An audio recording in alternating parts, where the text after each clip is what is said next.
புற்றுநோய் விழிப்புணர்வு பற்றி இன்னைக்கு யார்கிட்ட பேசினாலும் அது சாத்தியப்படாத ஒரு விஷயம் அப்படின்னு எல்லாரும் முன் வைக்கிறாங்க. ஏன்னா சாப்பிட்ற சாப்பிடல கலப்படம், நம்மளை சுற்றி இருக்கிற என்விரான்மெண்ட் ஃபுல்லாகவே நாசமாயிட்டு, இதில் நம்ம எப்படி இந்த புற்றுநோயை விழிப்புணர்வு ஏற்படுத்துறது மூலமாகவோ இல்லை வேற ஏதாவது விஷயங்கள் கடைபிடிக்கிறது மூலமாகவோ நம்ம வெளிவர முடியும் அப்படின்னு பல பேருடைய சந்தேகம். அவங்க நம்மளுடைய தன்னம்பிக்கையை இழக்க செய்கிறாங்க.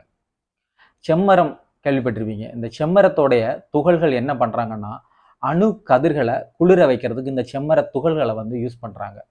ஒரே ஒரு மரத்துடைய கட்டை தான் அந்த மரத்தின் மூலமாக அதாவது இன்னைக்கு உலகமே பயப்படுற ஒரு விஷயம் அணுக்கதிர் தான். அந்த அணுக்கதிரை குளிர வைக்கிற தன்மை ஒரு மரக்கட்டைக்கு இருக்குன்னா, நம்ம ஒரு கடல்ல விழுந்துட்டோம்னு வச்சுருங்களேன், ஒரு கட்டையின் மூலமாக தான் நம்ம கரை சேர முடியும். அதே போல நம்ம நமக்கு தெரிஞ்ச சில மூலிகைகளை நம்ம திரும்ப திரும்ப நம்ம வாழ்க்கையில கடைபிடிப்பதன் மூலமாக நம்ம அந்த மரக்கட்டையின் மூலமாக எப்படி நம்ம கரை சேர்றோமோ, அதே போல நம்மளை சுற்றி எவ்வளவு பிரச்சனைகள் இருந்தாலும், இந்த புற்றுநோயை ஏற்படுத்துகிற எத்தனையோ காரணிகள் இருந்தாலும் அதை எல்லாம் மீண்டு நம்மளால கரை சேர முடியும். அந்த மூலிகைகள் நம்ம வெளிநாட்டிலேயோ இல்லை வெளியூர்லேயோ தேடி போக வேண்டிய தேவை கிடையாது. நம்மளை சுற்றி ஒரு 5 கிலோமீட்டர் சுற்றளவிலே இருக்கிற மூலிகைகள் தான். அதை எப்படி எடுத்துக்கணும், என்ன மாதிரி என்ன விகிதத்தில் நம்ம உணவில் சேர்த்துக்கணும், எவ்வளவு நாள் நம்ம வாழ்நாளில் அது கூடவே நம்ம பயணப்படணும், இந்த விஷயங்களை பற்றி மட்டும் நம்ம தெரிஞ்சுக்கிட்டா போதும்.